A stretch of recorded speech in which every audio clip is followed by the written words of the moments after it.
good vibrations. All right, well, it's great to be having a conversation today with a fellow rap music dude. Now, I'm no rapper, and you don't want to hear me try, trust me. But this puts me in mind of the title of an album by DJ Jazzy Jeff and Fresh Prince, which was called He's the DJ, I'm the Rapper. Except in this case, it's the other way round, I'm the DJ. Now, I was in contact with this dude many years ago. We were just talking off air there. We think it was around 2008. We're talking conscious music MC, host of a podcast called Real Talk, and author of a book called Strong Advice. It's Z-U-B-Y, Zuby. Welcome, brother. Hey, how's it going, Mark?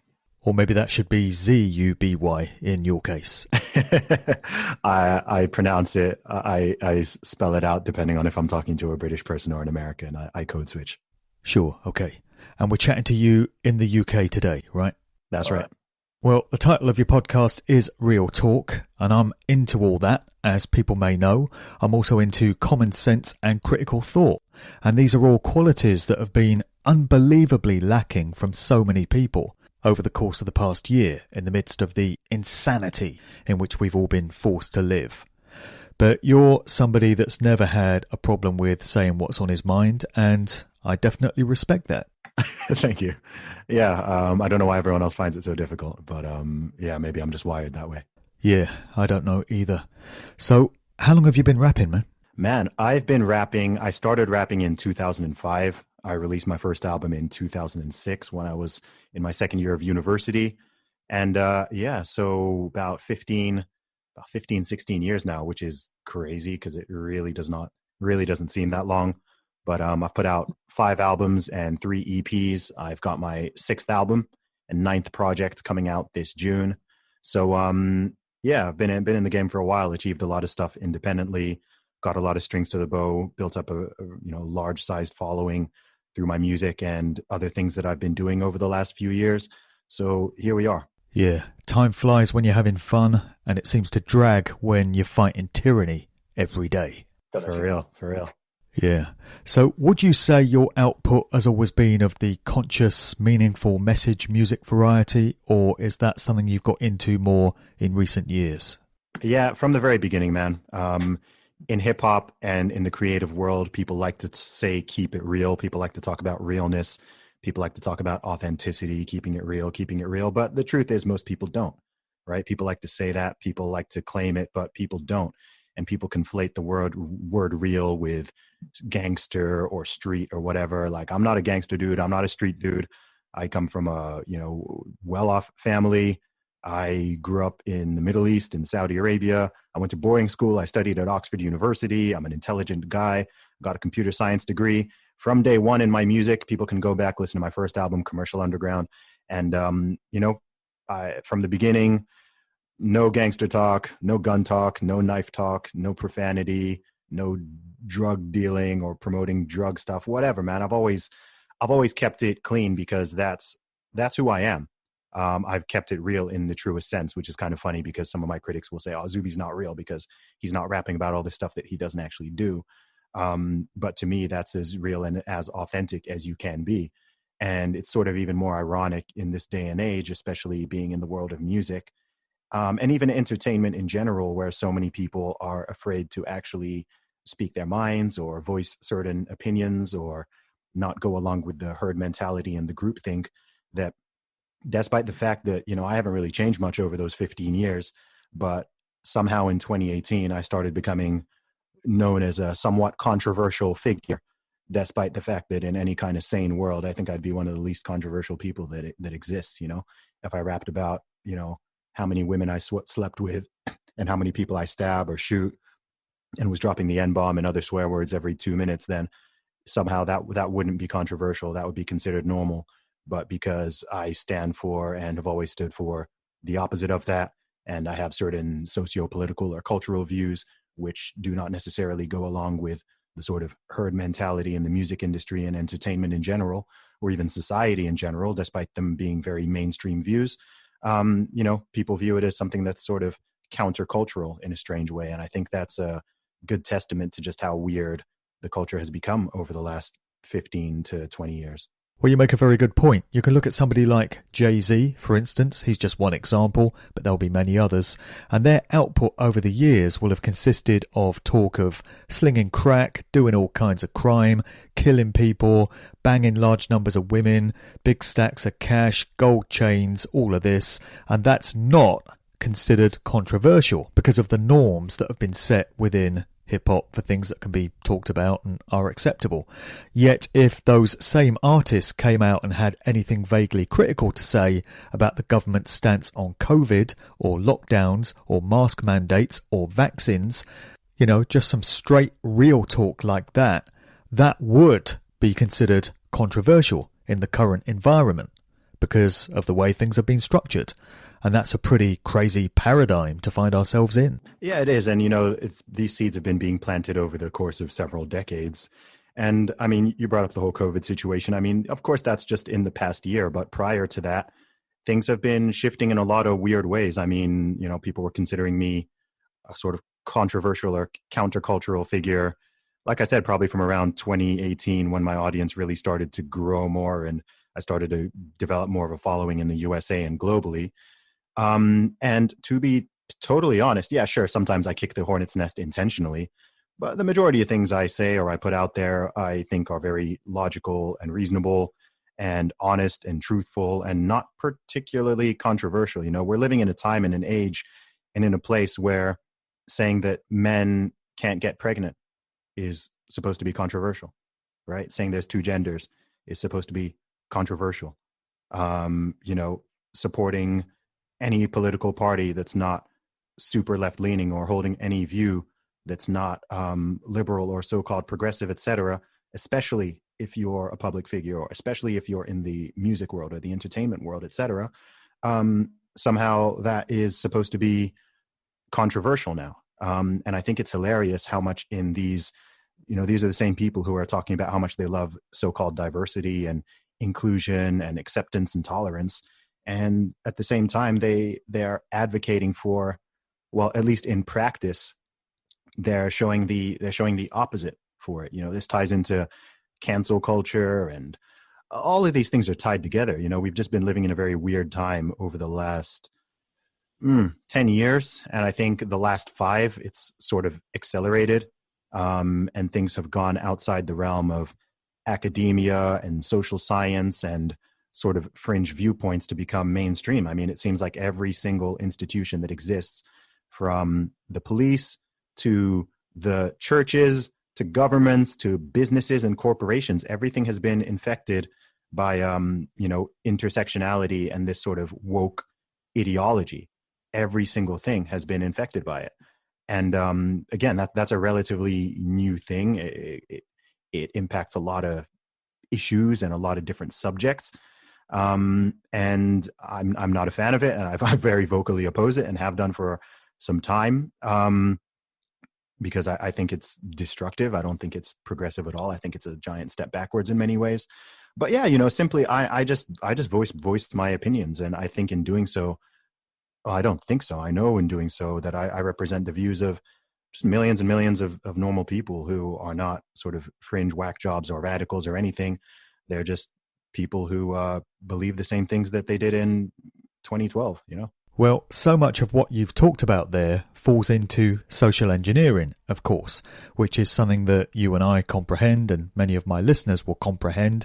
There are people whose full-time jobs it is to work on manipulating the psyche of the general public and in training thought and certain patterns of behaviour, shaping and moulding societal attitudes in line with desired agendas.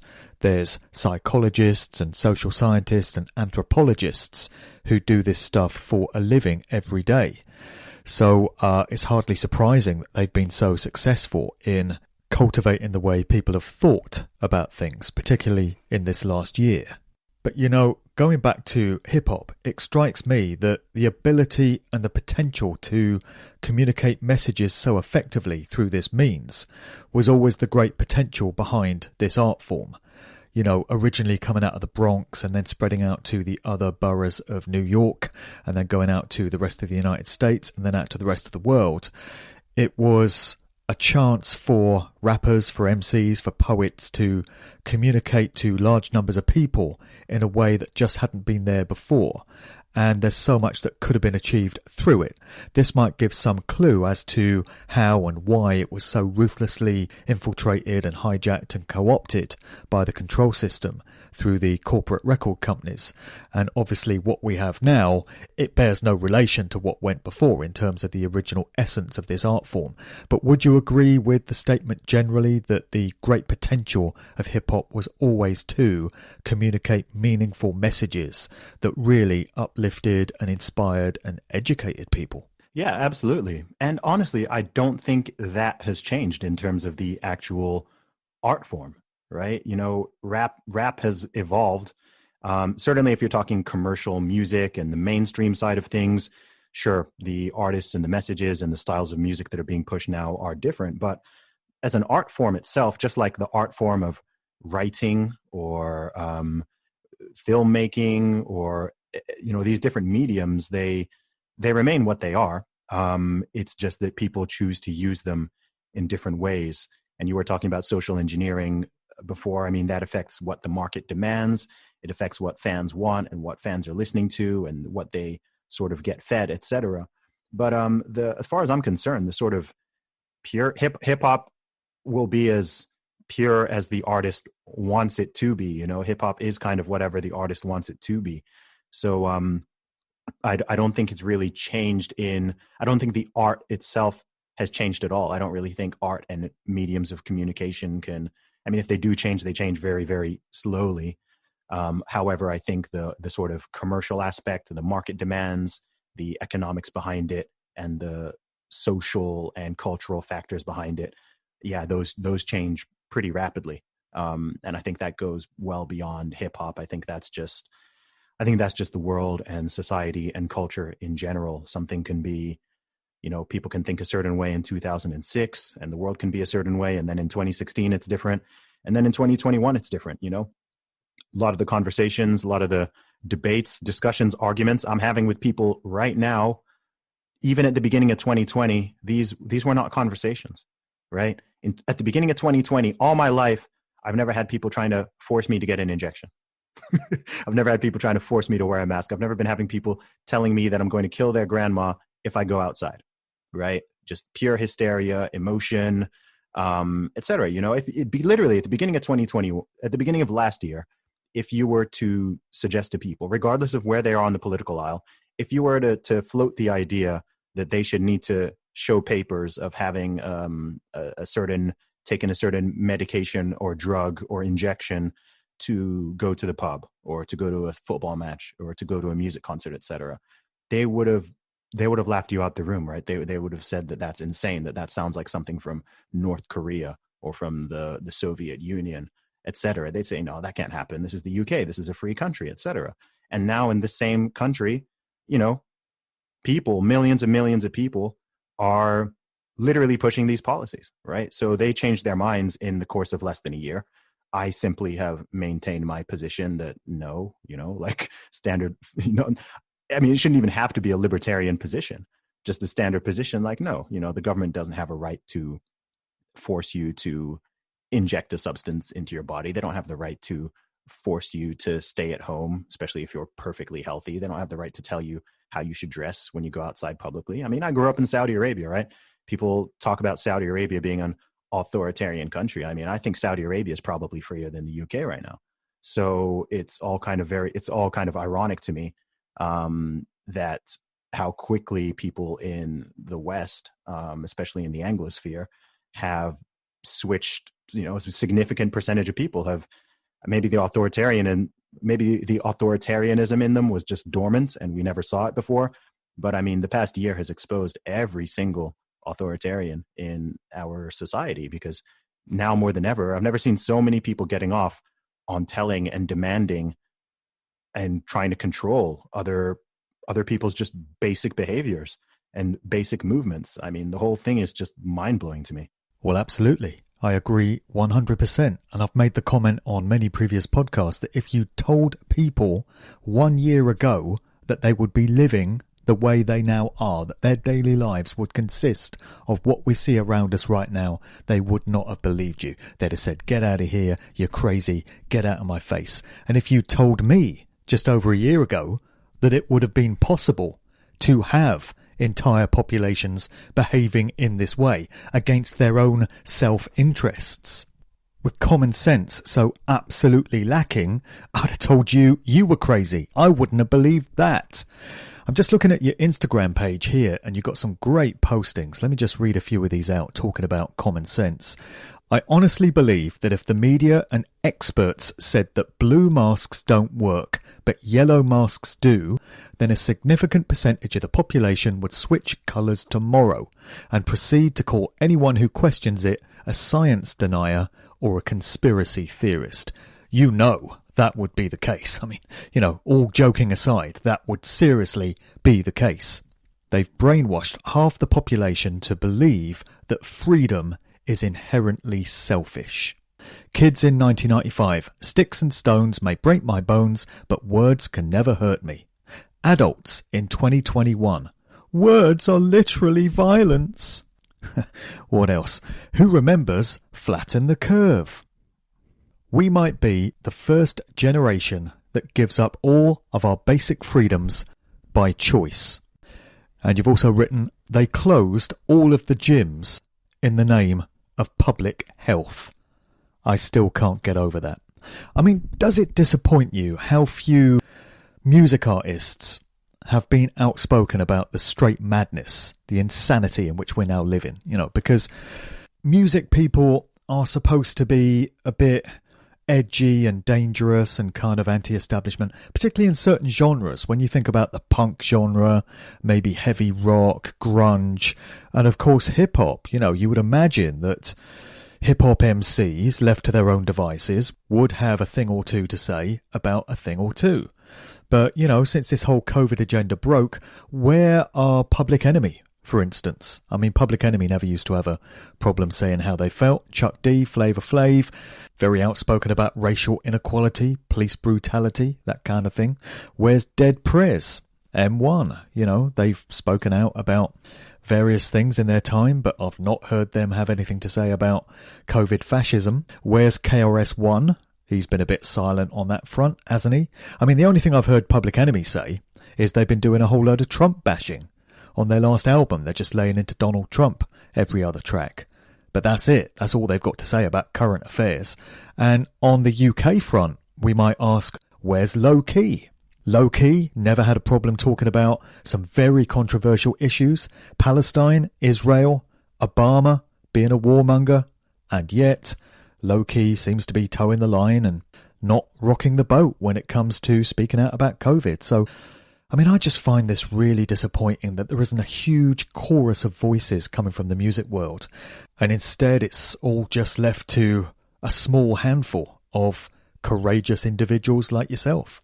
Honestly, I'm not so, it's not so much that I expect it from musicians or rappers. I'm disappointed in the general public, regardless of people's occupations and public status, right? I'm just disappointed that in general, I mean, what I feel like is, the whole freedom thing, the whole liberty thing that we in the West have been believing in, we literally call ourselves the free world, right? We people in the West have this sort of pride in the fact that we live in free, equal, fair, liberal, democratic countries, etc. But the situation we are living under right now, and this is not even an exaggeration. It's illegal for you to go outside without a supposed reasonable excuse, right? Does that sound like something from a free country with liberty? It is illegal to open your business if the government does not deem your business essential, or does not deem your job essential. It's illegal for you to. They've closed the schools, so many children haven't been going to schools for over a year. They're toying with the idea of coercing you to get a vaccination just so you can do basic things. They've made it illegal to leave the country. Even if you have a problem with all this stuff, they're now making it extremely difficult for people to leave. I mean, does this sound like a free society, or does this sound like something from the communist times, or living under a fascist dictatorship, or maybe some sort of, I don't know, Islamic theocracy? Yeah. So some of the saddest things that I've experienced over the last 2 years, which really disappoint me, is number one, the whole freedom and liberty thing was a myth, right? The whole thing was a myth. So if the government is able to just do that and decide, you know what, like there's a virus going around, so screw all your civil liberties, screw your basic human rights, ability to, the government is saying you can't see your own family, you can't see your own parents, you can't see this is mind blowing to me. So I'm very indignant about all of that. And then also another thing that's really dark is the past year has totally made me be able to understand all the atrocities of the 20th century, because all of the same psychological phenomena that allowed the hundreds of millions of people to die under communism, or allowed the Nazis to do what they do, or allowed certain genocides, etc., to happen, these same psychological principles are at play. And now for the first time in my life, I'm seeing them on a large scale. I'm seeing how the fear and the coercing and the propaganda and the groupthink and cognitive dissonance, I'm seeing how all of these things play out across millions and millions of people. So that's pretty dark. And then finally, like yourself, I'm just disappointed that more people are not indignant, right? People are literally advocating for the loss of their most basic civil liberties and freedoms. Like, if you want to wear a mask, no problem. I don't mind. If you want to stay at home, I don't mind. If you want to take a vaccine, if you want to wrap yourself in a bubble and sit in a basement for the next 2 years because you're afraid of a virus, I don't mind. I support your right to do that. But there are so many petty authoritarians everywhere who are literally gleefully and pretending as if they're doing this for your own good, who are just going around, cheering on the lockdowns, right? It wasn't enough for them. The 2 weeks to flatten the curve wasn't enough, right? They want this thing to go on for years, right? It's like people actually hate freedom. People hate the idea of people being able to make decisions and take personal responsibility, etc. Now, if all of this was happening in some foreign country that doesn't pride itself on being free and liberal, then I'd be like, okay, that sucks, but fair enough, totally different culture, etc. But the fact that this is happening in the country that, we are both from, in the UK, I imagine in neither of our lives we really sort of thought this was possible, regardless of the reason. And here we are. Yeah, here we are. And the speed at which it happened, less than 1 year, things went from being, okay, normal, as things have been for the past however many decades. And then in less than a year, you have the government telling you it's illegal to leave your house. It's illegal to see your family. It's illegal to see your friends. It's illegal to open your business, illegal to go to the gym, illegal to, and then they're saying that it's for your own health. It blows my mind. Basically, the only things it's not illegal to do are to stay in your house and watch government propaganda on the TV. That's it. That's your options. Yeah, and social media. And look, the biggest killer of people under the age of 40 in the UK has been, for the past decade plus, suicide, right? More people die of suicide under the age of 40 than die from anything else, let alone COVID. So, what is the impact this is having on people's health, both mental and physical, right? I don't think the official numbers have come out yet, but I'm certain, I know the anxiety and depression rates have spiked. And as a result, suicide rates are going to be spiking. I've certainly heard of more young people dying of suicide than I have of them dying of COVID. And it just blows my mind. And this is where, the narrative that this is all being done because the government is benevolent and truly cares about public health, it doesn't make sense, right? There's two ways to look at this thing. And the only way it makes sense is the so-called conspiracy theories, right? Like if you imagine that this is actually about public health and about people's well-being and about my well-being and your well-being, then there are so many holes in the story and in the narrative that make it clear that, either the people in power are so incompetent that they're doing everything backwards, or there is another agenda going on.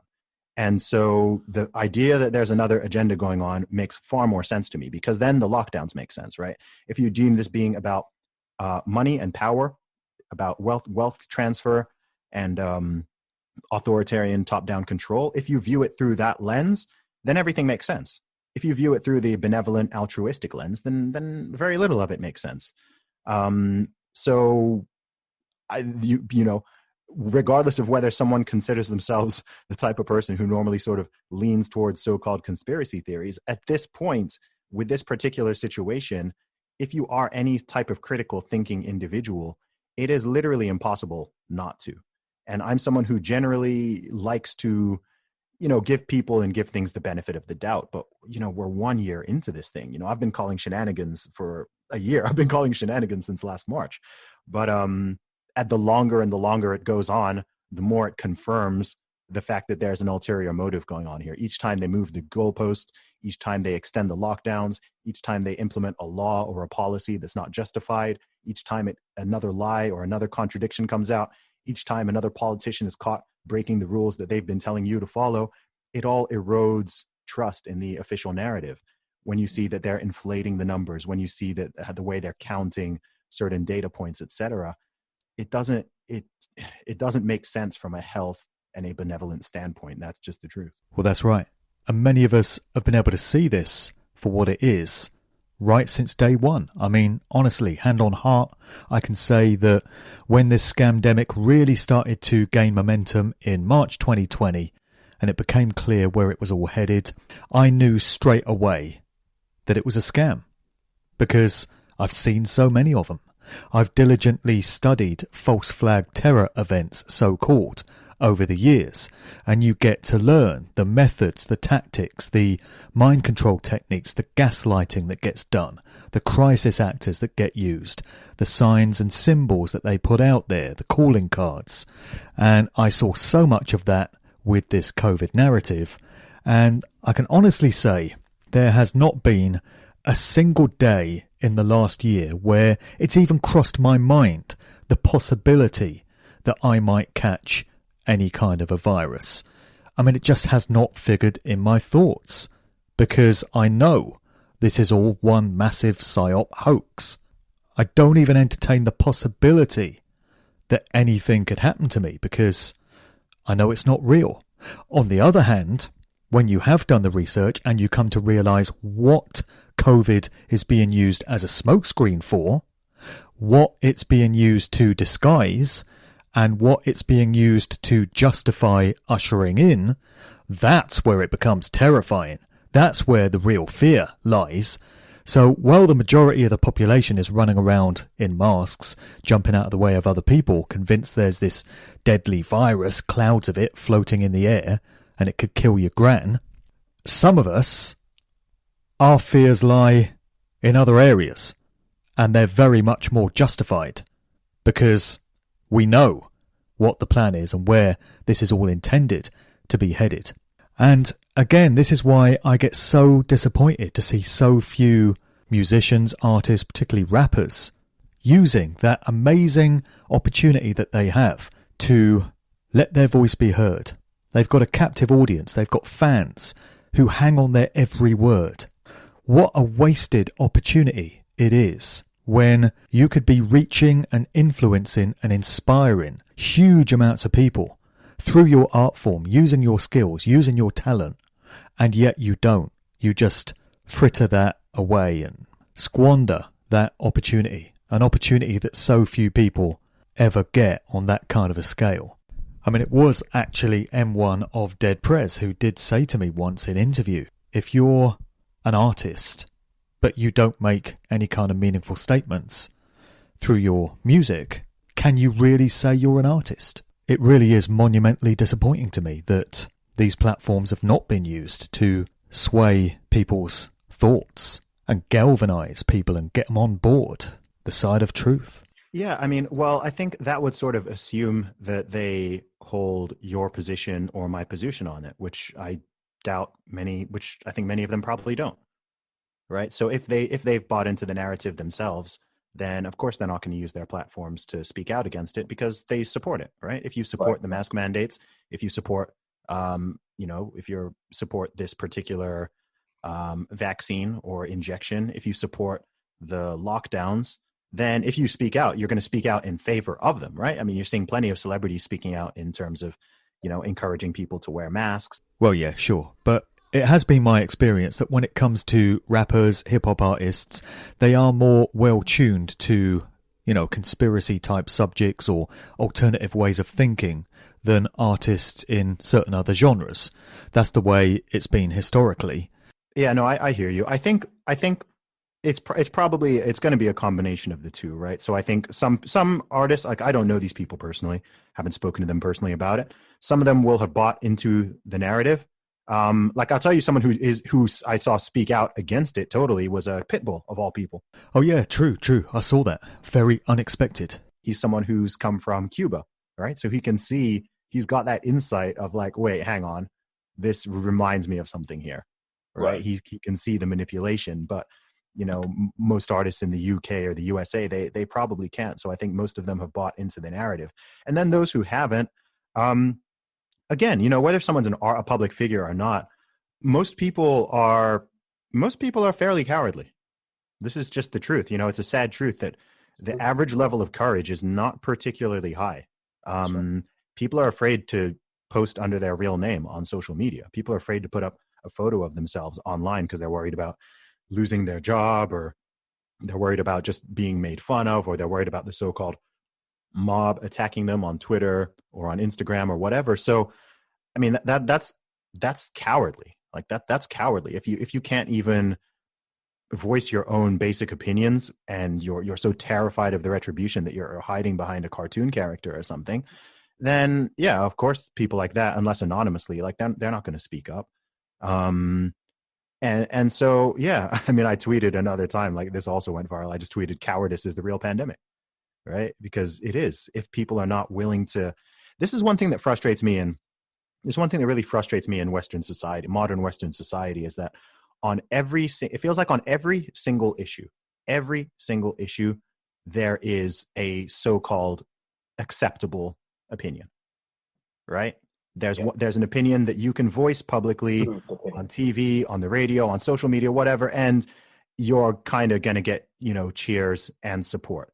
And that doesn't even necessarily mean that it's the most popular opinion in terms of actual percentages, right?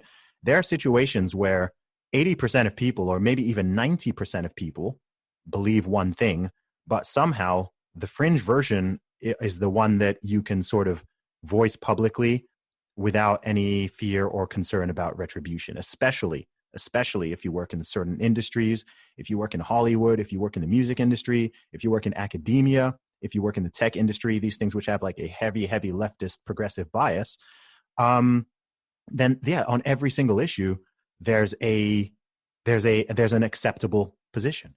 And, and a lot of those positions are positions which I personally do not hold. And I seem to be one of the few people out there sort of in those worlds who's kind of willing to voice that, because I just don't care. And also I can back up my opinions. Whether or not people agree with me, I'm happy to field questions. I'm happy to discuss, debate. If someone wants to know why I believe a certain thing, I'm not going to just like insult you or call you stupid or infer that you're a horrible person or you're some kind of ism or phobic. I'm going to explain my position. Whereas with the so-called politically correct opinion on all these things, people feel like it doesn't need any explanation. It doesn't need any justifications. And therefore, if you oppose it or you even question it, you're a bad person, right? You can just ask questions and people get so upset. Last night on Twitter for 2 or 3 hours, I was just asking basic questions. And instead of answering, people just got incredulous. People just got angry. People are, I'm like, hey, look, I've got a degree in science, and science is not afraid of questions, right? People keep talking science. And it's like, look, science is not meant to be a dogmatic secular religion. So the scientific method is based around asking questions and proving things and falsifying things, etc. So if people cannot and are not willing to answer basic questions about what they're saying, then that just makes me even all the more suspicious, right? If someone to this day, no one has given me a decent reason why I as someone who has already had COVID and has the natural immunity from it, who is in a population with a 99.99 approximate survival rate, if you even get it. No one has explained to me why I should take this vaccine. People keep telling me, take the injection, take the jab, take the vaccine. Why? Just do it. Herd immunity, right? People are just, no one. I've had thousands of people responding, hundreds of people replying. No one can explain the logic behind it, right? If you're not sick, why should you wear a mask? Please explain. If you're not sick, why can't you leave your house, right? Explain. Tell me the science behind that one. Oh, but you might be asymptomatic. It's like, dude, since when do we call healthy people asymptomatic and assume that everybody is ill? And also, what is your evidence that this virus spreads asymptomatically? Because if it doesn't, and studies are tending towards looking like it's extremely rare for that to happen, then all of these policies cannot be justified, certainly not for people who are healthy. So it's all just nonsense. And that's why people don't want you to ask questions. They just want you to go with the narrative, go with the flow, do as they say. And you can easily expose it simply by asking questions and seeing how people respond. Yeah. And things like proof, evidence, data, science, these kind of things don't seem to matter to people. Citations where you can show where you've got some information from to show you're not just making it up or pulling it out of the ether. Those things don't seem to matter to a lot of people. They'd rather just listen to the government, the mainstream media, because it's easier that way. It's just easier to assume that these people are our friends. They've got our best interests at heart. They know what's what. And all we've got to do is trust them. That way, we don't have to do anything ourselves. We just do what they say. Yeah, but look, people take the path of least resistance in everything. And that goes for thinking as well. It doesn't just go for actions. It goes for thinking, right? Why is obesity such a big problem, right? Because people take the path of least resistance. Why are people really, in general, most people are terrible with money. Why? Because they take the path of least resistance. It takes willpower, and it takes dedication and diligence and perseverance to save diligently or to invest diligently, to eat correctly, to look after your body, to train and exercise on a regular basis. These things go for your mind as well. So we're just surrounded by people who are just intellectually flabby, right? Just intellectually lazy. And it's just, okay, let me just see what everyone else is doing, and I'm just going to adopt that. Like, forget whether or not it makes sense or passes a basic test of like just logic and critical thinking. I'm just going to go with that. I often say I'm more interested in encouraging people to think than telling people what to think, right? Of the followers I have out there, over 500,000 on social media, I'm like, look, I'm not here for everyone to agree with me or to tell everyone it's always my way or the highway. It's to encourage people to ask questions, whether this comes to voting, whether this comes to socio-political views, whether this comes to things to do with this whole so-called pandemic situation, whatever it is. I'm just here like, ask questions and come to your conclusions. If you ask questions and you do your research and whatever, and you're in a certain demographic and you come to the conclusion, you know what, the best thing for me to do is to take this vaccine. Cool. If you do your research and you come to the conclusion, you know what, the best thing for me to do is probably to wait a while, or you know what, actually, I don't think I'm ever going to take this thing. Cool. Right? If you decide, okay, I've looked at the things to do with masks and I think it makes sense, so I'm going to wear a mask. Cool. If you come to the opposite conclusion, cool. You do your research on different political candidates and you decide you want to vote conservative or you want to vote Labor or Republican or Democrat, whatever. I'm just like, just do some thinking. Don't just see, okay, well, all my friends are voting for this guy, so I'm going to vote for this guy. Oh, the man on the TV told me that I should wear 3 masks, so I'm going to wear 3 masks. Oh, so-and-so politician said this, so I'm just going to follow it. It's like, no, like, use your own brain. We live in a world of free information. The internet is full of information.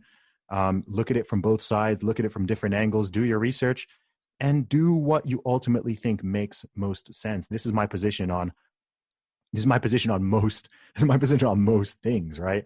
Unless you're going out there and directly physically harming someone or, taking people's property or whatever. For the most part, I don't really care that much what other people do. Sure, there's things I think that are right or wrong or neutral or good or bad or whatever.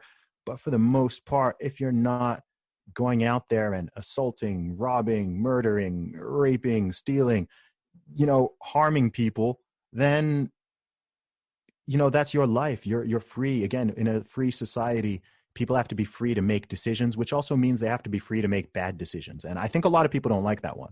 I think a lot of people don't like the idea that people can make bad decisions. But it's also funny because we then also live in this society where people are talking about body positivity and fat acceptance and the fact that you're not meant to shame people for certain things and whatever. And those, firstly, obesity is heart disease is the leading killer in our countries and globally, in fact.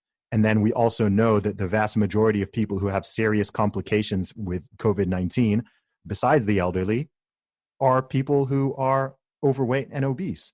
And so it's so ironic that at the same time and so hypocritical that people are saying all this. People are literally pushing, oh, you can be healthy at any size and body positivity. And then 2 seconds later, they want to scream at me because I don't want to take their vaccine or because I don't want to wear a mask or I don't think people should be forced to. And like, I know everyone struggles to see their own blind spots, which is why they are blind spots, but some of them are so large and so obvious that I'm like, dude, how can you not see your own hypocrisy and the fact that what you're saying is just not coherent. And you'll have many people who will defend the rights of others to live the kind of lifestyle they choose, to have the kind of sexual orientation they choose, so long as it's by consent and nobody's getting hurt. They would say they're of that kind of liberal, permissive, progressive mindset. So live the way you choose, so long as it's not causing harm to others. And yet, when it comes to your choice not to wear a mask when you go out, your choice to open up your business when you want, your choice to go and see your gran when you want, suddenly that progressive, liberal, permissive mindset is out the window. Now, it's not any longer okay for others to do as they please, so long as they're causing no harm. It's amazing how quickly that liberalism gets ditched. Look, I'm going to just come straight up and say it because most of these people pushing for this stuff are the same people who talk about my body, my choice when it comes to abortion, right? So I am someone who is pro-life. But if someone is so-called pro-choice, again, it's funny how, so that only applies to killing the unborn, right? It doesn't apply to masks. It doesn't apply to travel. It doesn't apply to people seeing their friends, seeing their family, deciding whether or not they want to take an injection into their body, right? What happened to the my body, my choice on that one? I'm like, look, at least be consistent. Even if I disagree with you on that particular issue, at least be consistent. You can't be there talking my body, my choice, my body, my choice. The government doesn't have a right to infringe on my bodily autonomy when it comes to pregnancy and unborn children. But then you're advocating for other people to be forced to inject substances into their body. I mean, again, like at least be consistent, right? Like I can at least respect consistency, but when people are just that hypocritical, it just blows my mind and it frustrates me. It angers me because I'm just like, look, at least don't be so disingenuous, right? If that's your position, then apply that position fairly and equally, especially considering the magnitude of these things is totally different. So I don't know, man. It's a weird one. It's been a weird past year in a lot of ways. A lot of things I suspected have been proven true. And a lot of things that I didn't anticipate, like I was like, my mind has been blown on, and unfortunately not in a positive way. I mean, I am a fan of the UK and I generally like the UK. I'm someone who considers myself like, not hyper patriotic, but decently patriotic. But it's hard now, man. Like, honestly, I'm so disappointed in the UK, both the government and the people in general, right? This is not saying every single person, all 65 million, but in general, I'm just so disappointed and disheartened and demoralized in a way. And I don't want to feel that because I know that a lot of the intention of everything that's happened over the past year has been to demoralize people, has been to break down people. Sure. And again, for me, it's like, okay, I already did not trust the government in general, right? I'm very skeptical, government skeptical. I'm very libertarian leaning in a lot of ways. So I've been skeptical of the government just kind of by default. But then with all these other people, when I'm seeing these, surveys going out saying, should people need to show their papers? Should people need to prove evidence that they've injected themselves with an experimental injection to go to the pub, to go to the supermarket, to go, right? I mean, the people who approve of that should be under 5%. And then the survey's coming out and it's saying, 58% of people or whatever think that this is a good idea. And I'm like, look, either I hope this poll is just massively rigged, or I need to get the heck out of this country, because I don't want to live amongst people who, a high proportion of people who think like that, because it's disturbing. I mean, another thought I've had is, look, in the majority of demographics, we know that this virus, the kill rate is literally below 0.1% in most demographics. Even in the most vulnerable demographics, it's somewhere between 4 and 10%, right? If you're, say, in your 80s. Imagine if we had a genuinely lethal virus, right? Like a true pandemic that was taking out men, women, and children, I don't know, with anywhere from a 5% upwards kill rate, 10% kill rate, 20% kill rate. Like, given the levels of civil liberty and human rights that people have been willing to cede and advocate to cede in the face of what's going on with something that's honestly, worse than the flu if you're older. Funnily enough, like not as bad as the flu if you're younger, but worse, a couple times, I think people estimate, in terms of death, or maybe somewhere between 2 and 5 times worse than the flu, let's say. If people are willing to advocate all this and give up their entire lives, like it terrifies me to think of what would happen and what people would be willing to justify in the face of a true deadly, like visibly deadly pandemic that you don't even, that they don't need to propagandize for, they don't need to market, they don't need to do all the PR, et cetera. They don't need to inflate the numbers, but you just see it. And that freaks me out as well. Yeah, it would be literally people staying in their homes, making fortresses of them, not going out for anything, even food. The food would have to be delivered by government-approved suppliers that literally leave it at your door and then scarper. Yeah, and then there's a flip side of it, which is interesting, following on from what you said, which is that if this were a truly lethal pandemic that were like genuinely scaring you, they wouldn't need to mandate that, would they? If I believe that by me going out today, there's like a 10% chance that I could die, I'm not going out. The government doesn't need to mandate that, right? They don't need to put in silly laws saying I can't do that. I'm like, nah, that's too high a risk. I don't want to assume that risk, right?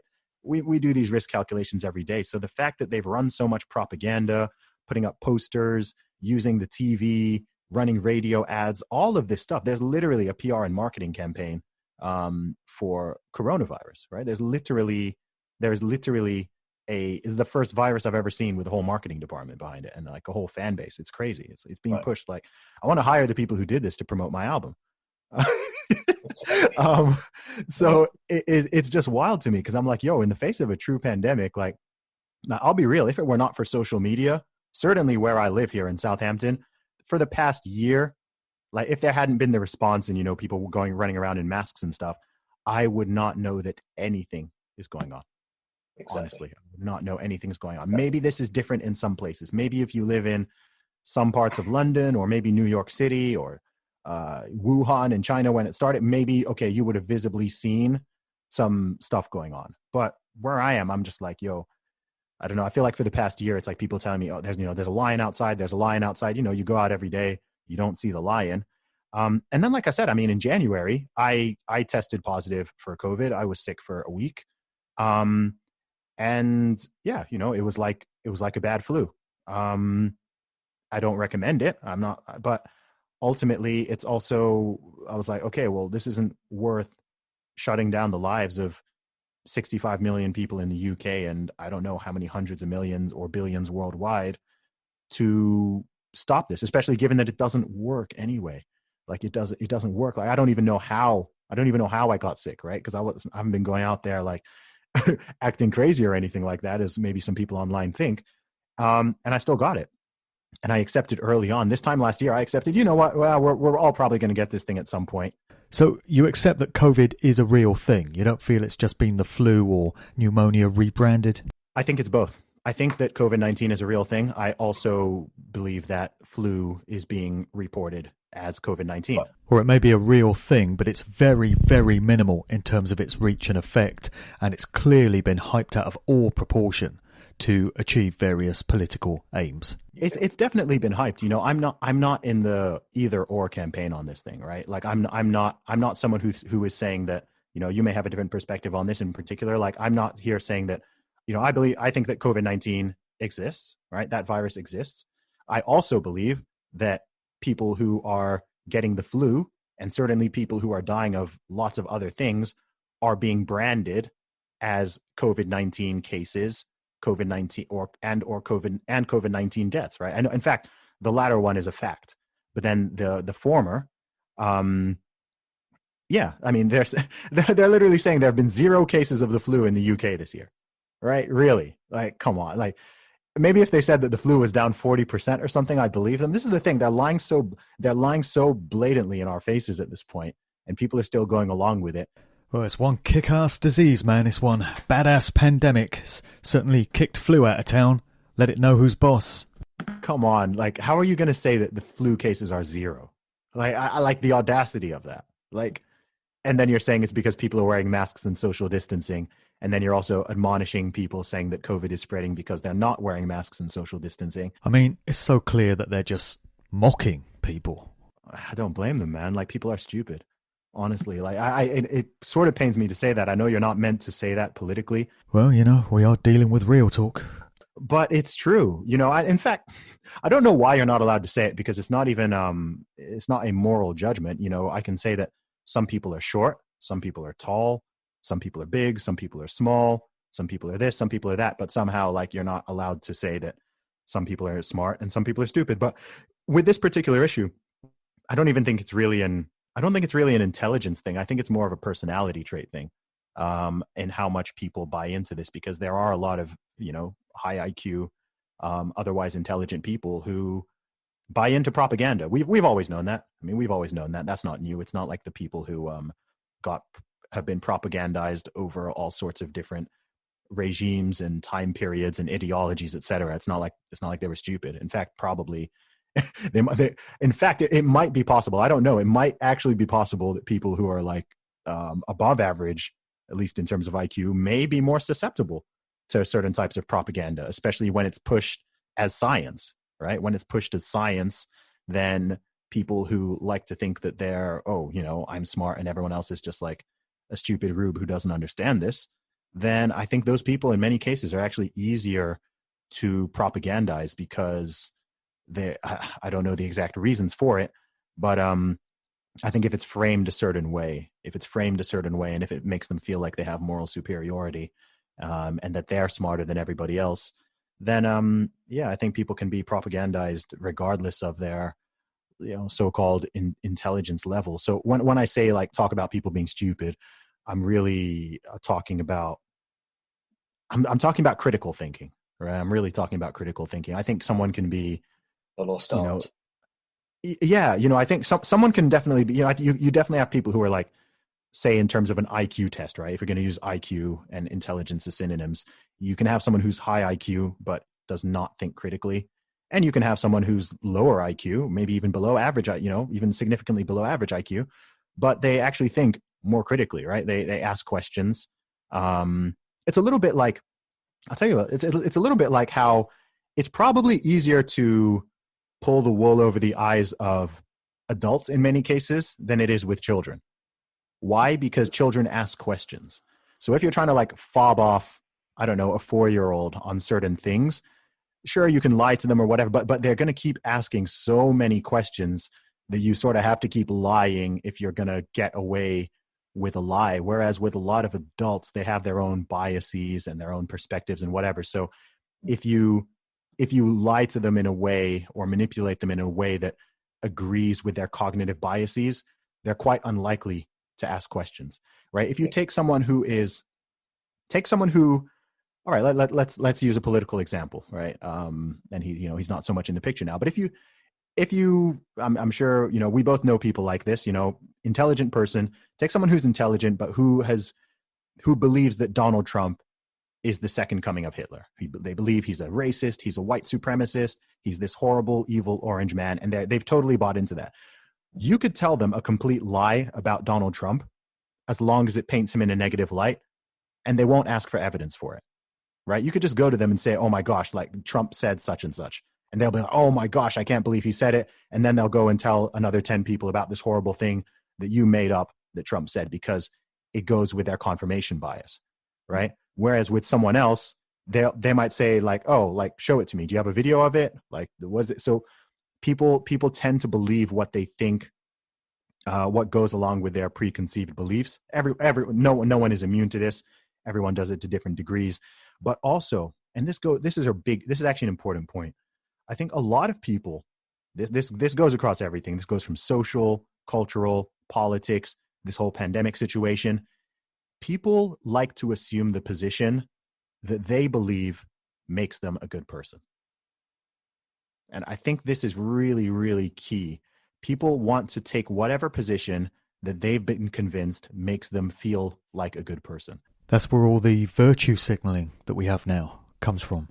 Yeah, it does. It does. But even in terms of people's actual beliefs, right? Like, people don't like to hold beliefs that, of course, no, for obvious reasons, right? Nobody wants to hold any belief that makes them think that they are a bad person or that they are immoral, etc. So take something like masks, right? Most people who wear masks, or literally most people who wear masks, are doing it because people even talk about this openly, right? Because it makes them feel like they're doing something good. It makes them feel like they're saving lives. It makes them feel like they're caring for their neighbor. It makes them feel like they're following the rules and that they're just a good law-abiding citizen. Whereas if you don't wear a mask and you stand against the mask mandates, for example, or, then that's like the bad guy position, right? Like that makes you the villain, right? That makes you the person who's not going along with the herd and who is, again, if people have bought into the narrative, right, you're putting other people's lives at risk. You're killing grandma.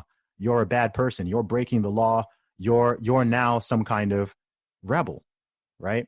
And so people aren't really thinking. They're just going along with A, what the group wants, and B, whatever on a superficial level makes them feel like they're a good person. This applies to everything. This applies to everything. If someone asks me what I think the national minimum wage should be, I'll tell them 0. Right? I'll tell them 0. And that's my honest answer. I don't think there should be a government mandated minimum wage, right? And there's lots of reasons for that, from basic economics to understanding history, even understanding the history of the minimum wage, right? But if you understand economics, then you can easily see the case that, you don't need a nationally mandated minimum wage, right? Because the free market will generally do its job.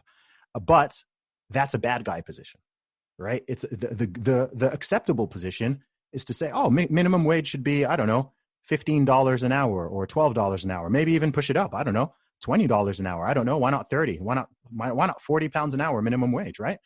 And so there's a big difference between, and this is a big problem in politics in general. Not trying to get hyper political, but a big problem in politics is people tend to advocate for and support things that feel good rather than do good, right? It feels good to jack up the minimum wage. It feels good to give people more benefits for doing nothing. It feels good to do certain things. It feels good to push certain policies. But if you actually look, especially with things where you've got decades and decades of data, if you actually see the impact that certain policies have, it's very possible for something to feel good, but actually be bad, right? Both on an individual level and certainly on a policy level. It's not like everything that feels good does good, especially in the long run. And for various reasons, we live in a society now where people are very feelings over facts, right? People are, I don't know, it's a very kind of, sort of emotional, dare I say, sort of feminine energy that's taken over society, where stuff is a lot more emotionally driven than it's rationale and logical driven, right? It's like, oh, well, this makes me feel that way. It makes me feel, I'm like, well, when it comes to policies, honestly, like, I don't care about your feelings. And when it comes to policies, like, feelings are, sure, maybe they're sometimes relevant, but in general, it's like, okay, well, what is actually going to do good? What's actually going to do good? And what's the evidence for that? What are the facts behind it? Not just What's that nice feeling I get in my gut when I float the idea, right? So I feel like I'm rambling a little bit, so let me let you talk.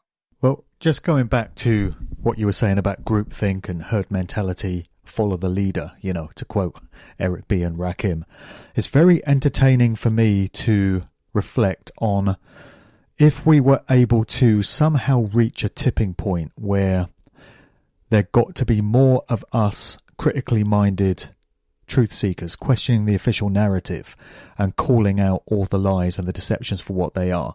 If somehow we were to get to be the majority, even just 51%, how quickly others would then gravitate over to that side because they want to be on the side of whatever everybody else is doing, however everybody else is thinking. People like to be a part of the crowd in that way. They don't want to stand on their own.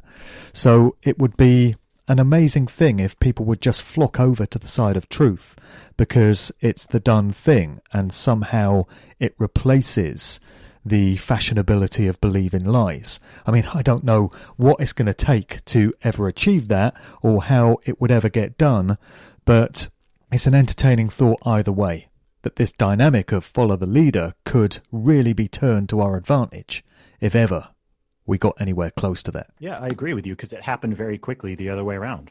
I mean, when did people start wearing masks in the UK? When was it? It was maybe like, I want to say April, May last year. Well, they were first mandated in June for public transport on the 15th of June, which just happens to be the anniversary of the signing of the Magna Carta, all about our rights and our constitution. So more straight mockery in making it on that date. Yeah, I remember a particular day. I remember being in Sainsbury's one day and nobody was wearing a mask, right? I remember, for the first several months of last year, no one was wearing a mask in supermarkets, et cetera. I remember, I guess it was when it was mandated because overnight, I remember I was in Sainsbury's one evening. No one was wearing a mask. Nobody. And then the next day, virtually everybody, right? It's like the clock struck 12 and magically, the COVID gremlin comes out and everyone's now wearing a mask. So the mask thing in the UK the adoption happened really, really quickly. So I think it could fall off just as quickly. And I agree with you that if somehow the popular and the feel-good position and the do-good position, more importantly, became, okay, we should oppose this thing, this is tyrannical, we should oppose this. If that became the sort of popular opinion, then yeah, I agree with you that things would change very, very quickly. But we've now got like a year's worth of propaganda and sunk costs that people want to deal with or are going to have to deal with, which is... Well, there would be a hell of a lot of behavioural entrainment to undo because people have just got used to these ways of living now. So even if the government came out tomorrow and said, it's okay, folks, everything can stop, you don't need to wear your mask anymore, you don't need to socially distance, all these restrictions can go away, there will be people who... They would have believed the government when they first said there's a deadly virus around and we've got to lock down and wear a mask and stuff. But now the government is saying you don't have to wear your mask anymore. These same people would be saying, oh, I don't trust the government. No, it's too soon. I'm going to still wear my mask. I'm going to still socially distance from people. I don't feel safe because they've been traumatized so much by the experiences of the last year. It's just become second nature to them now. And now going back to how things were before is something that's very odd and alien to them. Do you know what? I'd actually respect that more because at least they're being critical. Are they though? Or is that just a year's worth of mind control? Ultimately, Mark, I don't care. If someone wants to wear a mask for the rest of their life. Well, it should be their choice. It should be their choice as long as they don't try and force that choice on others who don't want it forced on them. Exactly. Simple as that. Like, look, some people, especially people from Asian countries, they've been wearing masks regularly during flu seasons for about a decade, right? I mean, even here in the UK, especially if you live in a student town, you'll see a lot of the, Asian students or whatever back in 2013, 2014, 2015 wearing masks. And some of us might look at that and be like, no, that's a little bit odd, but nobody cares. It's just like, yeah, if you want to do it, do it. Like, I don't care. My problem is always just with the force and with the mandates and with the sort of bullying and shaming and all that stuff, let alone actual discrimination of whether or not you're going to allow someone to just get on with their normal life without them muzzling themselves. That's all it is. If the government came out tomorrow and said, okay, we're scrapping the mask mandates on public transport, shopping, good. If people want to continue to wear them, God bless you. Like, that's your choice. That's fine. Don't start harassing other people to do the same. Don't start trying to bully people. Don't try to force people. And again, look, at this point, we're a year into this thing. We are a year into this. If it was clear that masks had a major effect, if it was clear that even lockdowns had a major effect, then it would be clear by now. The best position to look at, I mean, you can compare the UK and you can compare Sweden, but if you look at the USA, there is data from every single state. One of the beautiful things about the USA is every state was allowed to make their own decisions with regards to this. So you have states that never locked down. You have states that had super hard lockdowns. You had ones that had medium lockdowns. You can look at the data. You can look at the death count per million, which we already know is, slightly sketchy, but you can look at their official data for every single state, and you can see that there is no correlation between lockdowns and deaths and death rates. There's no correlation. If lockdowns and masks work, why are we still doing them? If lockdowns and masks don't work, why are we still doing them? 100%. And people don't like to address this, right? People don't want to talk about, okay, let's look at, especially, like I said, with the USA, I mean, a state like Florida has been totally normal for the past year. Florida has been normal. People were there freaking out this time last year. It's like, oh my gosh, everyone in Florida is going to die within a couple months. They're all going to be dead. Like, they're crazy. The governor's got blood on his hands, etc. Florida is literally in the middle of the pack. I think Florida is the 27th. I think it's the 27th state out of 50 in terms of the death rate. And Florida has the second highest median age of population in the USA. So if a place were going to get hit, you would think Florida, with all the elderly people, would get hit pretty hard. They had no lockdowns. They had no mask mandates. And they're there in the middle of the pack. New Jersey, they had hard lockdowns. They had mask mandates. Number 1 for deaths. New York, lockdowns, mask mandates. Number 2 in deaths. There's just no correlation. There's no correlation at all. It's actually amazing data to look at. Going back to your music then, what has been the general reaction of your fans that have been along for the ride with you these past several months? Are you getting mainly support for the messages you put out there, or are you getting a lot of opposition and kickback, or is it a mixture of both? Honestly, Mark, my fans love me, man. Like, my fans, like my actual legit fans, like the people who like talk crap, whether it's about my political statements or it's about me speaking out about lockdowns or whatever. These are random people. Like, they're not people who are actually like fans and followers, like maybe followers, but they're generally not fans. I have a wonderful fan base, right? And they don't need, and I always say they don't need to agree with me on everything. I'm not here saying like, look, I'm the oracle. I know absolutely everything. There's 7.5 billion people in the world, but only listen to me. I'm just like, no, but I'm just sharing my own perspective and my own opinions, and also facts at some point, right? So sometimes I'll just share data. I'll share facts. So for me, my audience is what I think my audience is what a lot of other people wish their audiences were. Like, it's truly diverse. It's truly tolerant. It's truly inclusive. I'm not here kicking people out saying that, hey, if you wear a mask, like, unfollow me right now. I would never say something like that. Hey, if you're going to take the vaccine, you're a sheep and, you should. No, I would never say something like that, right? I'm just like, yo, I'm pro-freedom. I'm pro-liberty. I'm pro-critical thinking. I'm like, yo, whatever the issue is, I'm not going to come out here and tell people who they should vote for, right? What kind of audacity is that? People call me cocky. I'm not the one who's out here telling people what injections to take, what political party they should vote for, what they should post about. I'm not trying to police people here, man. I'm just here saying like, yo, this is what I think, right? Let me know what you think, right? This is what I think. Let me know what you think. And you know what? If I'm wrong, like, if it's not just an opinion, if it's something where I'm factually wrong, I'm happy to be proven wrong, right? I'm happy to be proven wrong. If I say something and someone's like, no, actually, that's not correct. Here's some info or something. I'm like, oh, you know what? My bad. Okay, I was wrong on that one. I'll tell people. I was like, yeah, I was wrong on this particular issue. No worries, right?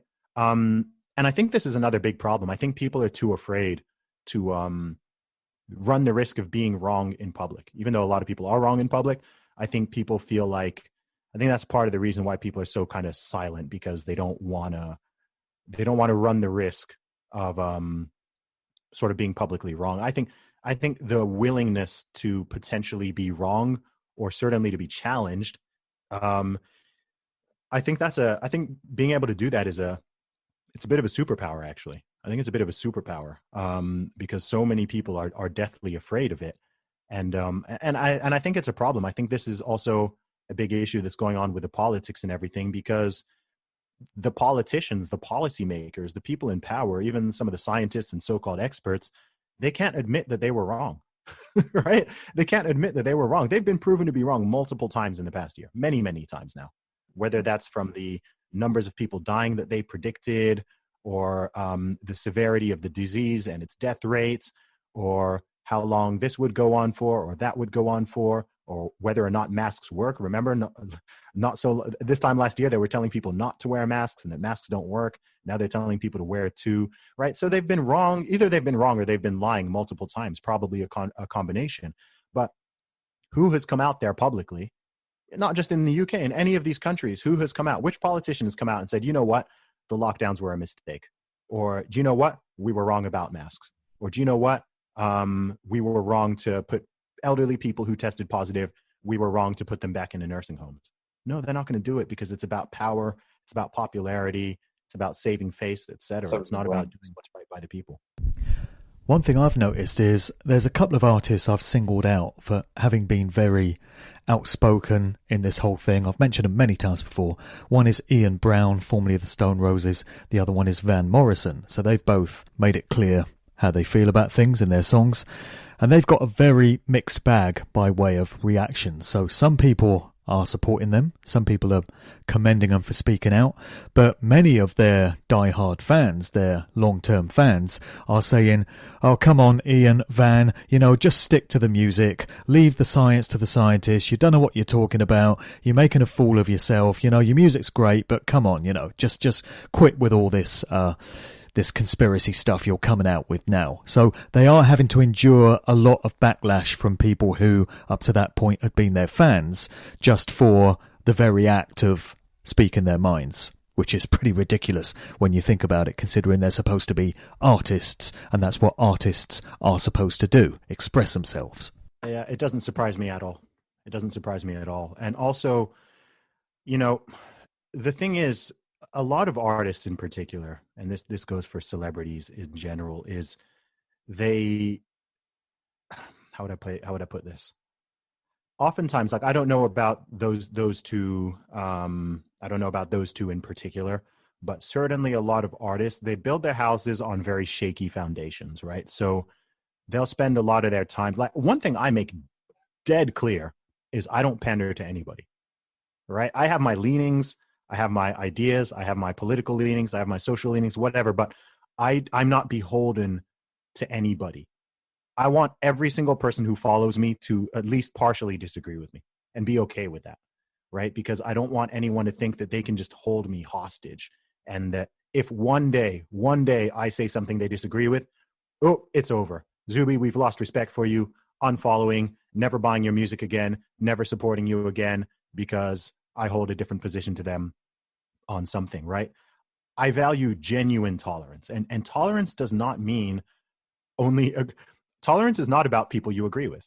Tolerance is about being able to disagree with people and still be reasonable, still be friendly, still be civil. There are millions of people, billions of people in this world. I disagree with everybody in this world on something. We all disagree with each other on certain things, whether they're minor or they're major. And tolerance is the fact that, okay, that's the case, but I can still live and exist in society and be civil with people who hold different, in some cases, radically different views from me.